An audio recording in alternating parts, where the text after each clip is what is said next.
సంవత్సరాల తరబడి government job కోసం వేచి చూస్తున్నారా? కేవలం 8 నెలల్లో మీ కల నెరవేర్చుకోండి. వెంటనే కింది నంబర్స్‌కి కాల్ చేయండి. నమస్తే కళ్యాణ్ గారు. నమస్తే జయ గారు. కళ్యాణ్ గారు, Satish and Swapna wife and husband, వాళ్ళిద్దరి మధ్య ఇష్యూ అన్నమాట. నేనైతే డీటెయిల్డ్గా చదివాను. అతని నెంబర్ ఇచ్చాడు. ఇంకా లేట్ చేయకుండా కాల్ చేసేస్తానండి. Sure అమ్మా. ఒకసారి మీతోనే డైరెక్ట్గా మాట్లాడతాడు. మాట్లాడు. ఈ మధ్యకాలంలో మనం ఇష్యూస్ కూడా ఎక్కువగా వైఫ్ అండ్ హస్బెండ్ మధ్య చూస్తూ ఉన్నాం కదా కళ్యాణ్ గారు. మాక్సిమం చాలా వరకు నేను అడ్వకేట్స్తో వాళ్ళతో ఇంటర్వ్యూస్ చేస్తూ ఉంటాను కదా, చిన్న చిన్న విషయాలకి పెట్టి ఇష్యూస్. అంతే. సతీష్ గారండి మాట్లాడేది? నమస్తే అండి, నేను అందమైన జీవితం ప్రోగ్రామ్ నుంచి మాట్లాడుతున్నాను. నమస్తే సతీష్ గారు, నమస్తే అండి. మీ మెయిల్ చూశానండి, నేను డాక్టర్ గారు ముందుంచాను ఈరోజు ఎపిసోడ్లో. అయితే డాక్టర్ కళ్యాణ్ చక్రవర్తి గారు కూడా మీతో మాట్లాడతారు ఒకసారి. జస్ట్ మినిట్ అండి, డాక్టర్ గారితో మాట్లాడండి. సతీష్ నమస్తే నాన్న. నమస్తే సార్. నమస్తే నమస్తే. చెప్పినాను, ఎక్కడ మీరు ఉండేది, ఎక్కడ మీ వయసు ఎంత, సమస్య ఏంటి? ప్రజెంట్ నేను హైదరాబాద్ లో ఉంటున్నాను సార్. Good, okay. నేను ఒక చిన్న యాడ్ ఏజెన్సీ పెట్టుకున్నాను సార్. Super, okay. ఒక చిన్న సమస్య ఏంటంటే సార్, అంటే ఎప్పుడు చూడటమే తప్ప ఫస్ట్ టైం నా సమస్య కూడా మీ దగ్గరికి వస్తుందని చెప్పి నేను ఏదైతే కల్లో కూడా అనుకోలేదు సార్. కాకపోతే పరిస్థితులు అలా అయినాయి సార్. మీరే నాకు న్యాయం చేస్తారనే ఉద్దేశంతో ఫోన్ చేస్తున్నాను సార్. తప్పకుండా తప్పకుండా. సార్ ఏం లేదు సార్, నాకు పెళ్ళయింది సార్. పెళ్ళైన తర్వాత ఇద్దరు పిల్లలు సార్, ఒక అమ్మాయి ఒక అబ్బాయి. జీవితం మీలాగే అందమైన జీవితంలా సాగిపోతుంది సార్. ఈ మధ్యలో మా ఆవిడ ఒక 1 వీక్ బ్యాక్ ఇంటికి వెళ్ళింది సార్. వాళ్ళ అమ్మగారి ఇంటికి వెళ్ళి వస్తానని చెప్పి వెళ్ళారు. వెళ్ళి వచ్చిన దగ్గర నుంచి ఒక కొత్త మనిషిని చూసినట్టుంది సార్ నాకు ఇంట్లో. అంటే అంతకుముందు చాలా అన్యోన్యంగా ఉండేది సార్. ఈ వచ్చిన దగ్గర నుంచి మనం విడాకులు తీసుకుందాం అనే ఒక టాపిక్ ని ప్రతిసారి తీసుకొచ్చేస్తుంది. అంటే యాడ్ ఏజెన్సీ అంటే ఎన్నో సమస్యలు సార్ మాకు, క్లయింట్స్ వాటితో వీటితో. అసలు మైండ్ ఎలా అయిపోయిందంటే సార్, అసలు మైండ్ డిస్టర్బ్ చేసేస్తుంది సార్. ఇంటికి వెళితే ఫోన్ చేస్తే ఫస్ట్ అడిగే మాట ఎప్పుడు విడాకులు తీసుకుందాం. ఇది అసలు ఎలా అయిందంటే సార్, విడాకులు అంటే ఏదో చాలా చాలా సింపుల్ గా చెప్పేస్తుంది సార్. నాకు చాలా బాధ వేస్తుంది, ఎందుకంటే ఒక 2 పిల్లలు ఉన్నారు మాకు. ఎన్ని ఇయర్స్ అవుతుందండి సతీష్ గారి పెళ్ళయి? నాకు నియర్లీ 8 years అయింది మేడం. 8 years, ఇద్దరు పిల్లలు. అవును మేడం, అవును. ఆవిడ వర్కింగ్ సతీష్? లేదండి, house wife madam. House వైఫే.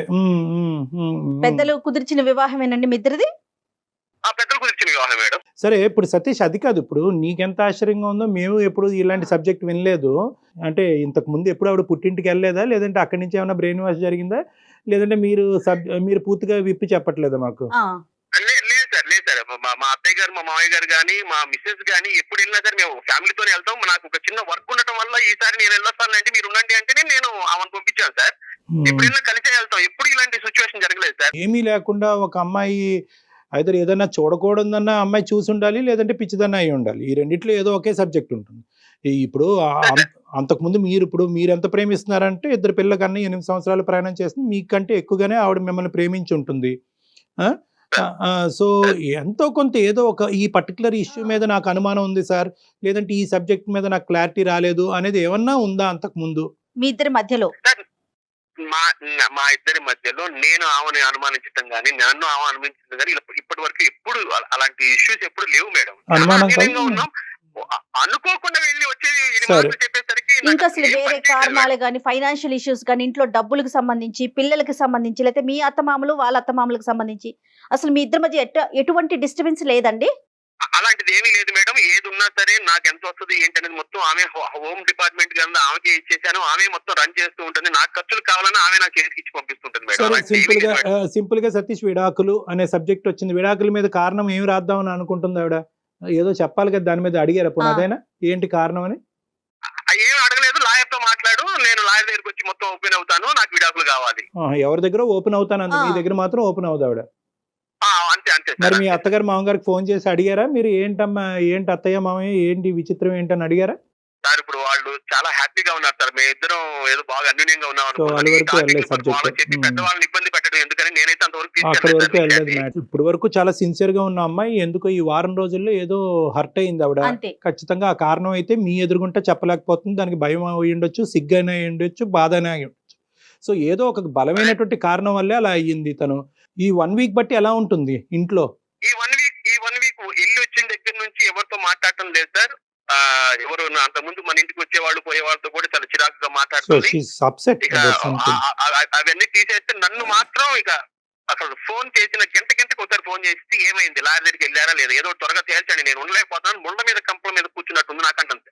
Right. నేను అంతేం తప్పు చేశానమ్మా, నువ్వు ఎందుకు అలా మాట్లాడుతున్నావు అని చెప్పి నేను ఎంత బతికినా సరే నా వల్ల కావట్లేదు సార్. అందుకే మీరు ఏదైనా సలహా అది ఇస్తారని ఇంకా నేను మీతో- ఇంకా అర్థమైపోయింది లేదు సతీష్. మీ దగ్గర అయితే కనుక ఆవిడ మ్యాటర్ ఓపెన్ చేసే ఉద్దేశం ఆవిడకి లేదు. She wants an other platform. ఆ ప్లాట్ఫామ్ బహుశా మనం అయి ఉండొచ్చు అని నాకు అనిపిస్తుంది.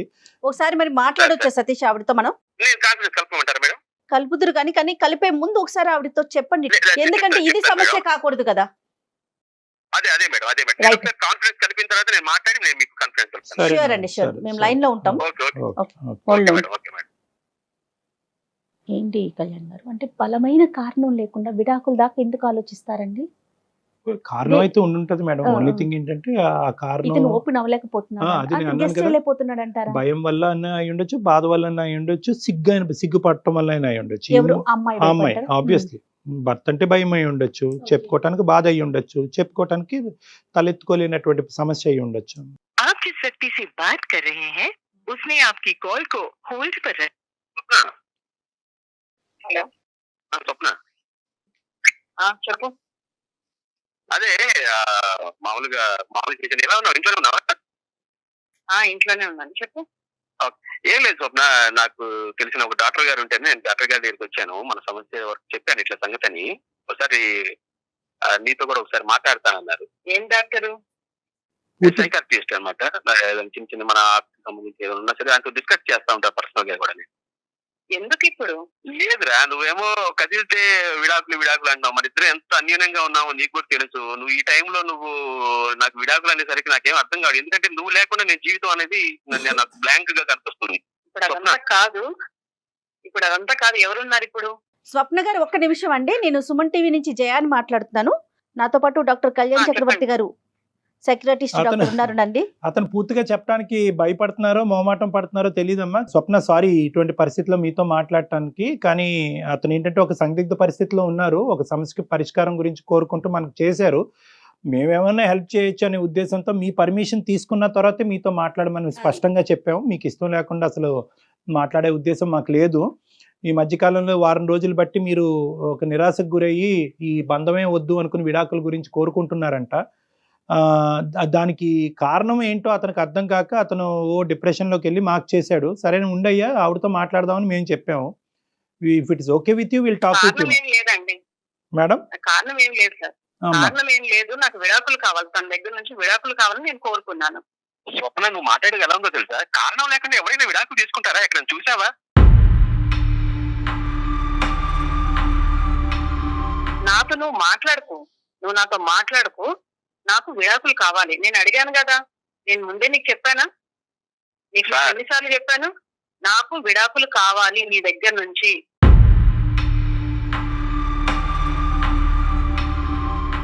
సార్ డాక్టర్ గారు. సార్ చెప్పండి. సతీష్ విడాకులు చాక్లెట్లు లాగా విడాకులు ఒక్క నిమిషం నాయన తమ్ముడు ఒక్క నిమిషం టైం ఆవిడని మాట్లాడిని అయ్యా. ఆవిడ స్వప్న దేనికన్నా ఒక కారణం ఉంటది కదమ్మా. ఇంత పెద్ద నిర్ణయం తీసుకుని ఇద్దరు పిల్లలు కన్నా తర్వాత ఇంత పెద్ద నిర్ణయం తీసుకోవడానికి ఒక కారణం అయితే ఉండాలి కదమ్మా. బలమైన కారణమే ఉండుంటుంది స్వప్న, చెప్పండి మీరు. అంటే నేను అవన్నీ ఇప్పుడు చెప్పలేనండి.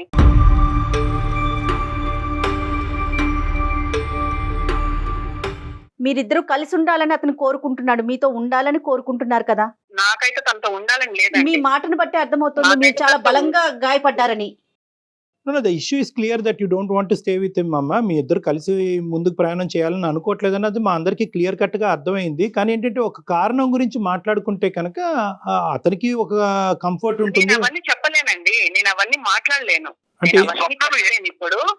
ఏం మాట్లాడినా అర్థం అవుతుందా? నువ్వు చెప్పకపోతే ఎలా తెలుస్తుంది నేను ఏమైనా తప్పు చేశాననే, లేదంటే నా వల్ల ఏమైనా జరిగిందా? ఏదో ఒకటి విషయం తెలుసుకుని విడాకులు ఎలా ఇస్తారు స్వప్న? నాకు అర్థం కాదు.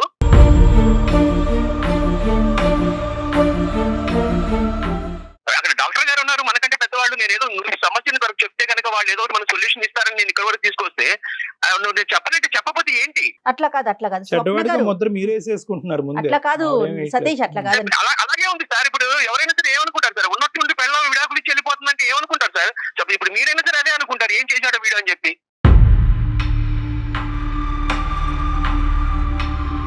స్వప్న గారు, మీరు డెఫినెట్ గా అంటే మీకు ఇష్టం లేకపోతే ఖచ్చితంగా విడాకుల దాకా వెళ్ళే అవకాశం మీకుందండి. అది దాన్ని ఎవ్వరూ ఆపలేరు. కానీ దానికంటూ ఒక కారణం ఉంటుంది కదా, అక్కడ చెప్పాలి. ఎట్లయినా కోర్టుకు వెళ్ళినప్పుడు మీరు డెఫినెట్ గా అక్కడ మీరు ఎక్స్ప్రెస్ ఒకటమ్మా చేయాలి. స్వప్న, ఇప్పుడు ఆ కారణం అనేది మీరు సిగ్గుపడటం వల్ల, లేదంటే భయపడటం వల్ల, లేదంటే అతను ఫోన్ కట్ చేసి మీరు మాతో చెప్పండి, డైరెక్ట్ గా చెప్పండి. ఏం లేదు సార్, తనతో ఉండడం నాకు ఇష్టం లేదు, తనతో నేను ఉండదలుచుకోలేదు, అందుకే నేను తన విడాకులు అడిగాను. 8 సంవత్సరాలు బట్టి ఇష్టపడ్డారమ్మా ఉండటానికి మేడం? అవును సార్, అప్పుడు ఇష్టం ఉండింది, ఇప్పుడు ఇష్టం లేదు. ఈ వారం రోజుల్లో ఏంటి ఆ కష్టం? నా బాధ నేను చెప్పుకోలేను. నేను తనతో నాకు అసలు ఉండడం గానీ, తనతో మాట్లాడడం గానీ నాకు అసలు ఇష్టం లేదు. That's totally understood. నేను నాకు ఒక్క హెల్ప్ చేయమన్నాను, తన నుంచి నాకు విడాకులు కావాలి, నేను అదే కోరుకుంటున్నాను, నాకు అదే కావాలి, నేను అప్పుడు హ్యాపీగా ఉండగలను. స్వప్న, ఇది చిన్నపిల్లలు మాట్లాడేది, ఇదేనా పెళ్లి అనుకుంటే ఆ బొమ్మల పెళ్లి అనుకుంటున్నావా? మనకి 2 పిల్లలు ఉన్నారు, వాళ్ళ కెరియర్ చూడాలి. నేను పొద్దుననగా వెళ్ళి సాయంత్రం వరకు ఎంత కష్టపడదో నీకు తెలుసు, నువ్వే చాలా సార్లు అన్నావు. అలాంటిది ఇప్పుడు వద్దు 1 వీక్ లో నీకు ఏమైపోయింది? కారణం చెప్పటం వల్ల నీ కారణం సిగ్నిఫికెంటో ఇన్సిగ్నిఫికెంటో అని తీసి పక్కన పెట్టేసి మీరు విడిపోవటానికి వీలు లేదని చెప్పే హక్కు ఉద్దేశం మాకు లేదు. మేము కారణం అనేది ఎందుకు చెప్తున్నాం అంటే కనుక, ఈ కారణం ఈ రోజు కాకపోయినా రేపైనా చెప్పాల్సినటువంటి కారణం.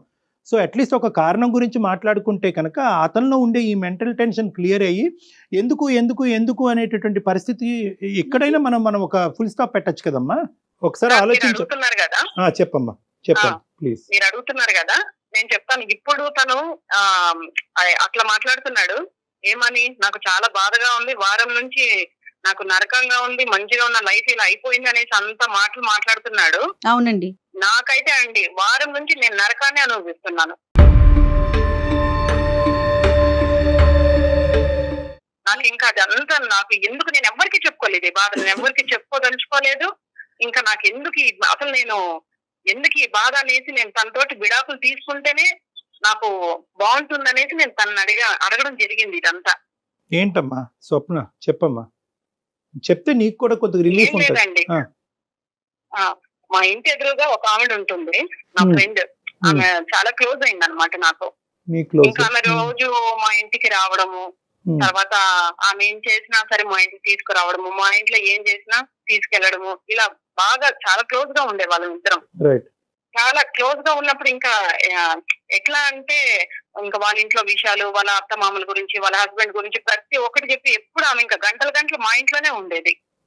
అయితే నేను కూడా ఇంకా ఆమెకి చాలా క్లోజ్ గా ఉండిపోయాను, బాగా చాలా క్లోజ్ అయిపోయాను. ఎంత క్లోజ్ అయ్యామంటే ఇంకా పర్సనల్ విషయాలు కూడా కొన్ని బాగా షేర్ చేసుకుంటున్నాం ఇంకా ఇద్దరం. అయితే ఎప్పుడు ఈయన ఆఫీస్ కి వెళ్ళిపోగానే ఆమె వచ్చేదన్నమాట, మా ఇంటికి వెంటనే వచ్చేసేది. అలాంటిది ఒక రోజు ఈయన ఆఫీస్ కి వెళ్ళక ముందే ఒక రోజు వచ్చింది. ఏంటబ్బా అప్పుడే వచ్చేసింది ఈయన ఆఫీస్ కూడా వెళ్ళలేదా, సరేలే అనేసి అనుకొని ఇంకా మాట్లాడుకుంటుంటే ఈయన ఆఫీస్ కి వెళ్తూ నాకు వెళ్ళొస్తానని చెప్పి పక్క నుండి ఆవిడకి కూడా వెళ్ళొస్తానని చెప్పాడు. ఏంటి అని ఏమకెందుకు చెప్పాడు అనేసి నేను మనసులో అనుకున్నాను. అట్లా కాదు డాక్టర్, ఇది ఏమన్నా పెద్ద ఇష్యూ సార్? ఇప్పుడు పక్కన ఉన్నప్పుడు ఎవరైనా సరే, ఇప్పుడు ఉంది ఆమెతో పాటు పక్కన ఉన్నప్పుడు మనకు తెలిసినా తెలియకపోయినా వెళ్ళొస్తామంటే ఒక మాట అంటారు కదండి. సతీష్ ఆగండి, అవును మాట్లాడివ్వండి ప్లీజ్, చెప్పండి స్వప్న. ఇలానే రెండో రోజు మూడో రోజు ఇంకా ఆమె వచ్చినప్పుడు అంతా ఈయన వెళ్ళేటప్పుడు ఆమెకి చెప్తూనే వెళ్తున్నాడు, నాకు చెప్పడం, పక్కన ఆమెకి చెప్పడం, ఇంకా ఆమెకి చెప్పుకుంటూ అట్లా వెళ్తున్నారు. అయితే ఇంకా నాకు ఎంత కోపం వచ్చిందంటే ఒక రోజు నేను గట్టిగా అడిగాను, అదేంటి ఆమెకి ఎందుకు చెప్పడం, నువ్వు వెళ్తున్నావు ఆఫీస్ కి వెళ్ళేటప్పుడు ఆమెకి ఎందుకు చెప్తున్నావు నువ్వు అనేసి అంటే, చెప్తే అంటే పక్కన ఆమెకి చెప్తే తప్పేంటి అనేసి అంటున్నాడు. ఇంకా ఒకవేళ నేనే ఏమైనా తప్పుగా ఆలోచిస్తున్నానా, నాదేమైనా తప్పు ఉందా, నేనే ఏదైనా వీళ్ళ గురించి నేను తప్పుగా ఎక్కువగా ఆలోచిస్తున్నానని నేను ఇట్లే అనుకున్నాను. సార్ ఏమన్నా ఎంత ఫూలిష్ అండి ఇది. అంటే ఇప్పుడు మనిషి కనబడినప్పుడు నేను విష్ చేయ సార్, అలాంటప్పుడు ఎందుకు సార్ పక్కన పెట్టుకొని మీ ఇద్దరు మూడు వెళ్ళాలో, మీ ఇద్దరు ఆఫీస్కి వెళ్ళేటప్పుడు ఎవరైనా సరే ఏం కోరుకుంటాడు, అదే దగ్గరుండి మనకి లంచ్ బాక్స్ మనకి ఇచ్చి పంపిస్తే ఎంతో హ్యాపీగా ఫీల్ అవుతాం. అంతకుముందు అలాగే ఉంది. ఈమె ఎవరో వచ్చిందని చెప్పి ఆమె నువ్వు ఎందుకు పక్కన నుంచి పెట్టుకోవచ్చు అప్పుడు నాకు అర్థం కాదు. ఆగు అక్కడికే వస్తున్నా, నిన్ను నువ్వు బాగానే సమర్థించుకుంటూ మాట్లాడుతున్నావు కాదు. ఇప్పుడు ఈ విషయం బాగా సమర్థించుకుంటూ అసలు నీది తప్పే లేనట్లుగా మాట్లాడుతున్నావు తెలుసా. నాదైతే 100% తప్పు లేదు, చెప్పు. ఈయన ఉండగానే ఆమె వస్తోంది రోజు ఇట్లే నేను గమనించాను. వీక్లీ నేను మార్కెట్ కి వెళ్తానండి, బుధవారం మార్కెట్ కి వెళ్తాను. అయితే నేను ఇంటికి తాళం పెట్టుకొని నేను మార్కెట్ కి వెళ్ళి తిరిగి వచ్చేసరికి ఇంటికి తాళం తీసుంది. అయితే అదేంటబ్బా ఇంటికి తాళం తీసుంది అనేసి నేను డోర్ కొట్టాను. ఈయన వచ్చి డోర్ తీశారు.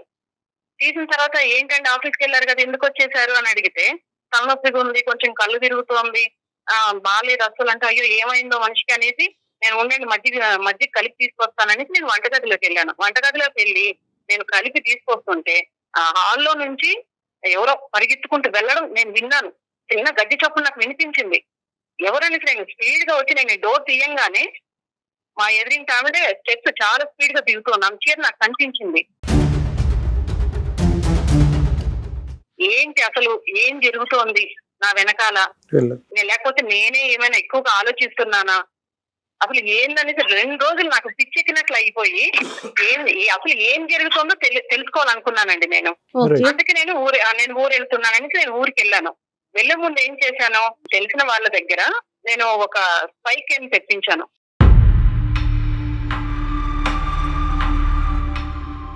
తెప్పించి అది రూమ్ లో, మా బెడ్రూమ్ లోనే ఒక టెడ్డీ బియర్ లో ఇట్లా ఫిక్స్ చేసుకోవాలి మేడం అనేసి నాకు వివరించారు వాళ్ళు నాకు. సరే అదంతా నేను సెటప్ అంతా పెట్టేసుకొని నేను వెళ్ళిపోయాను. నేను తెలుసుకోవాలి కదా సార్, ఒకవేళ నేనేమైనా అపోహ పడుతున్నానా, వీళ్ళని అనవసరంగా నేనేమైనా వీళ్ళ మీద డౌట్లు పడుతున్నాననేసి నేను ఆలోచించి నేను పిచ్చిదాన్ని అయిపోతున్నాను. ఊరు వెళ్ళిపోయిన తర్వాత 1 వీక్ ఉన్నాను. పిల్లల్ని కూడా నేను తీసుకెళ్లిపోయి 1 వీక్ ఉండి నేను తిరిగి వచ్చాను. అయితే పిల్లల్ని నేను స్కూల్కి పంపించేసి ఈయన వెళ్ళిపోయిన తర్వాత నేను చూశానండి. నిజంగా అండి మీరు నమ్మరు సార్, అసలు నేను ఎందుకు బ్రతుకున్నానా అనిపించింది. నా గుండెలు పగిలిపోయినాయి సార్. అసలు నేను కంప్లీట్ గా కూడా చూడలేదు. అసలు ఒక 2 నిమిషాలు చూశాను. దాన్ని చూసి తట్టుకోలేక వారం నుంచి సార్ నేను కనీసం మంచినీళ్ళు కూడా ముట్టుకోకుండా తిండి తినకుండా ఏడుస్తున్నాను. చనిపోదాం అనుకున్నాను. అంత భయంకరమైన విషయాలు చూశాను సార్ దాంట్లో. ఆమెతోటి ఈయన ఉండడం నేను చూశాను. ఈయన మళ్ళీ ఇప్పుడు బుకాయిస్తున్నాడు. ఏంటి ఏం జరిగింది, ఊరికి వెళ్ళొచ్చావు, నన్ను విడాకులు అడుగుతున్నావు అని నన్ను బుకాయిస్తున్నాడు, అడుగుతున్నాడు. ఈయన ఎలాంటి తప్పు చేశాడంటే, నేనున్నాను కదా సార్, నేనున్నాను, పెళ్ళాన్ని ఉన్నాను, పిల్లలు ఉన్నారు, మాతో మేము ఇంత ప్రేమగా ఉంటాము, మాతో అసలు ఆయనకి ఈ మమ్మల్ని పెట్టుకొని అలాంటి తప్పుడు పనులు ఎలా చేయాలనిపించింది సార్. అసలు మనిషివా లేకపోతే రోడ్లో తిరిగే కుక్కవా? కుక్క అలాంటి పనులు చేసేది, నీతి తక్కువ పనులు చేసేది కుక్క చేస్తుంది అట్లా. ఏం బాబు సతీష్, కారణం చాలా ఇస్తున్నావు నువ్వు, నాకు తప్పే లేదనేసి మాట్లాడుతున్నావు నువ్వు. డాక్టర్ గారు అసలు నా ప్రైవసీ సార్, నాకు ఒక విషయం తెలియక అడుగుతాను. తీసుకొచ్చింది ఎక్కడో ఉన్నాడని నా లైఫ్ లోకి తీసుకొచ్చి ఇంట్లో 24 hours లేచిన దగ్గర నుంచి తెల్లారితే వచ్చి మా ఇంట్లోనే కూర్చోవటం, మా ఆవిడతో మాట్లాడితే ఆమెతో కూడా నవ్వుతాం, ఇలాంటివన్నీ చేసింది నన్ను దగ్గర చేసింది ఎవరు సార్? అయితే బెడ్రూమ్ లోకి తెచ్చేస్తాను. వస్తుంది సార్. 1 వీక్ వెళ్ళిపోయింది సార్. 1 వీక్ వెళ్ళిపోయినప్పుడు ఆమె నా దగ్గర అయింది సార్. నేనేం చేయమంటారు? అంటే మాట చెప్పడానికి నీకు సిగ్గుగా అనిపించట్లేదు అసలు? నువ్వు ఏం మాట్లాడుతున్నా అర్థమవుతుందా? అసలు తీసుకొచ్చింది, ఇంత దూరం తీసుకొచ్చిన విషయం నువ్వు ఒక ఫ్యామిలీలో ఉండేటప్పుడు అసలు తీసుకొచ్చి మన కుటుంబంలో తీసుకొచ్చి నువ్వు ఎందుకు ఉంచావు? అదే నేను గుమ్మంలో తీసుకొచ్చాను, నువ్వు బెడ్రూమ్ లో తీసుకెళ్ళావు. నేను నీ నుంచి బయటకు వెళ్ళిపోతున్నాను అంతే కదా. మాట్లాడుకో, నువ్వు మళ్ళీ బుకాయిస్తున్నావు. నువ్వు నేను బుకాయించట్లేదు. నేను చేసినట్టు నాకు 100% నాకేం తప్పు అనిపించట్లేదు. ఎందుకంటావేమో ఆమె ఏ ఉద్దేశంతో ఇంటికి వస్తుందనేది నాకు తెలుస్తుంది, కానీ నీకెందుకు తెలియట్లేదు? సతీష్ ఒక్కసారండి, ఒక్క నిమిషం మేడం ఒక్క నిమిషం అండి. ఇప్పుడు వరకు ఏంటంటే మేము ప్రేమించుకున్నాము, మేము ఇంత ఇదిగా ఉన్నాం, అంత ఇదిగా ఉన్నాం, ఒక్క కారణం చెప్తే కనుక నా భార్యను వదిలి అయిపోయింది అంతని, అంత గాలికి కలిసిపోయిందా? ఇప్పుడు ఒక స్పై కెమెరా ఇప్పుడు కూడా చెబుతున్నాను, నా పెళ్ళం అంటే నాకు ఇష్టం సార్. నేను దాని మాత్రం వదిలిపెట్టే పరిస్థితి లేదు. దాని మాత్రం నేను 100% మీకు కూడా చెప్తున్నాను. మేడం నేను చెప్తున్నాను మేడం, మీరు ఇప్పుడు ఏమో చెప్పేదాన్ని బట్టి ఎప్పుడైనా సరే మేడం, సమాజంలో మగవాడికి ఉన్న కంటే కూడా ఆడవాళ్ళకి ఎక్కువ అవకాశాలు ఉన్నాయి. వాళ్ళు చెప్పిందే నమ్ముతారు. నాకు స్పై క్యాంప్ పెట్టి పెట్టింది మేడం, రేపు ఇంకొకటి అనుమానం ఇంకేదైనా చేస్తారు వీళ్ళు. మీరు నాకు అర్థం కాదు ఆ పాయింట్ ఎందుకు. నువ్వు మాట్లాడకు. నువ్వు ఇంత పెద్ద తప్పు చేసి కూడా నా దగ్గర నీ వీడియో స్ట్రాంగ్ ఎవిడెన్స్ నా దగ్గర. తప్పు స్ట్రాంగ్ ఎవిడెన్స్ ఉంది. తప్పు నా దగ్గర నీది స్ట్రాంగ్ ఎవిడెన్స్ ఉంది. అయినప్పటికీ కూడా నువ్వు ఇలా బుకాయించి ఎంత దబాయించి Topic divert చేస్తున్నాడు మాట్లాడుతున్నావంటే తప్పు చేసింది అవును నీకు తెలీదా? ఎక్కడి నుంచి ఎక్కడి వరకు చీరలు కట్టుకొచ్చి ఎలా నన్ను టెంప్ట్ చేస్తుంది ప్రతి ఒక్క మొగడు, నాకే కాదు ఎవరికైనా సరే, ముసలాడికైనా సరే అనిపిస్తుంది, నన్ను తీసుకెళ్లాలనిపించింది అంతే. సార్ వింటున్నారా సో మీరు? ఇంకా నీ భార్య ఎలా అనేటటువంటి ఆవిడ మాట్లాడుతున్నారు మీరు? వింటున్నారా? బాబు మీ భార్య అనేటటువంటి ఆవిడ ఎవరితోనో దగ్గరగా మాట్లాడితే నువ్వు ఆ హాల్లో కూర్చుంటే మీ భార్య లేనప్పుడు నువ్వు బెడ్రూమ్ లోకి తీసుకొస్తావు అంతే.